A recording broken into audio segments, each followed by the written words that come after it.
Christian is here to share something that is actually a reality and not longer a dream. Welcome, Christian. Thank you. Thank you. Good afternoon to everybody. Of course, did you ever have a dream? Of course you have. You had. But did you ever have a dream of a plane which can land after a flight with more energy than when he took off? Do you think it's really possible? And the answer, of course, is yes, this is possible. And the plane able to do that is the Solar Impulse plane. Maybe you know it already. This plane is this project is led by Bertrand Piccard and André Borschberg. This is a huge plane. This is a plane, 64-meter wingspan. So when you pilot this plane, you have 30 meters of wing. You are alone in the cockpit. You fly at 8 kilometers, 10 kilometers high. You fly at around 60, 70 kilometers of speed. And in your hands, you have the power of a scooter, 40 kilowatts. This is a really difficult project. So, what is the problematic? The problematic is about energy, mainly about energy. And to fly, you must optimize of course, your energy. You must get energy and optimize the use of this energy. So we, Altran, develop mission simulators to overcome the two main difficulties of the flight. The two main difficulties, first, the air traffic control. Could you imagine, for example, between Payerne in Switzerland, where the plane is based, and Brussels, one of the last flights of this year, there is around 30 to 40 different areas of air traffic controls. This means some areas are forbidden at certain level of altitude. Other areas are allowed at certain hours. So very complicated, a lot of data and very complicated calculation needs to be made to find the best route. The second main difficulties of those flights is the weather, of course, and the weather forecast. This plane is not allowed to fly, for example, when there is clouds, because you don't get enough energy.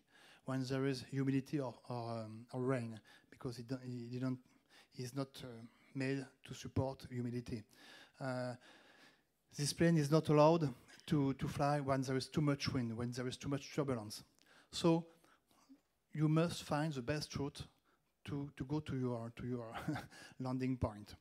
To do that, so we did a mission simulator integrating around 500 parameters, 5,000 parameters, parameters of the plane, the configuration of the plane, the wingspan, for example, the energy of the battery. Second kind of parameters, the flight parameters, for example, the weight of the pilot and the number of water it brings for the flight. Third type of parameters, the environmental real-time parameters, the altitude, the speed, the wind, the humidity, etc. And finally, the fourth kind of parameters are the parameters of the meteor forecast.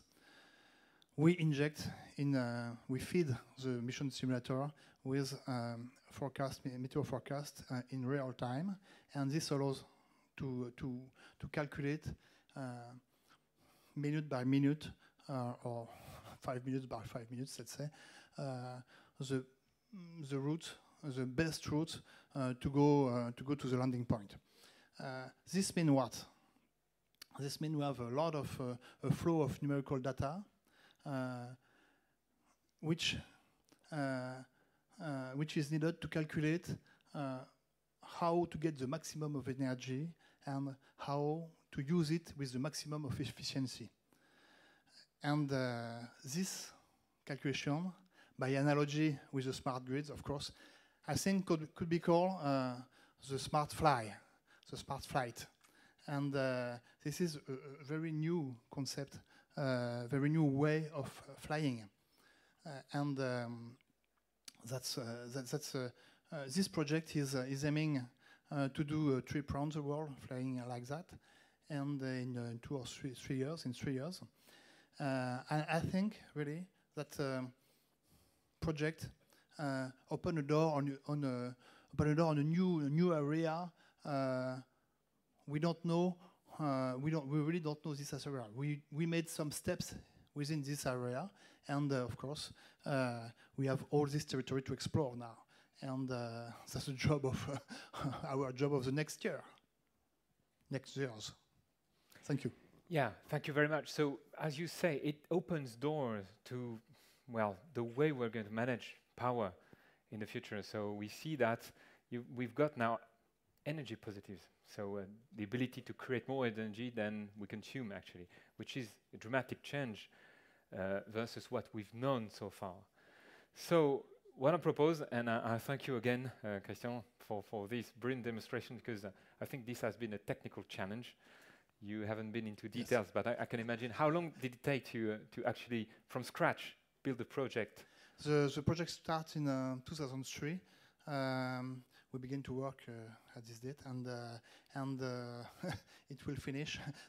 I don't know when, but the project aims to fly around the world in 2014. 14, okay. Yeah. And with the second plane, and now we did.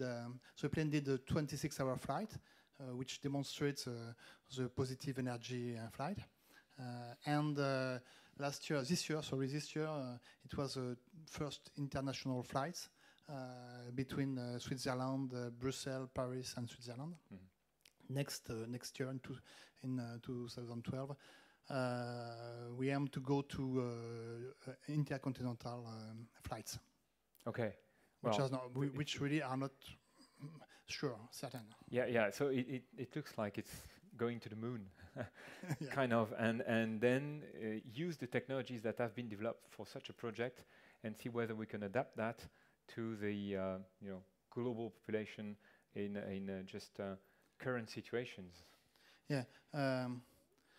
One of the main problematic of development is the trade-off, the necessary trade-offs between a lot of constraints. For example, is it better to have less weight and less battery, or more weight and more battery? Yeah. This is a classical. And the tool we develop is used for the development, for the calculation, and for the development of the decision, or for the help to the decision to solve those trade-offs. Okay. And the future is unknown. Yeah. Okay. Thank you very much indeed, Christian. Thank you very much. Thank you. So. Thank you.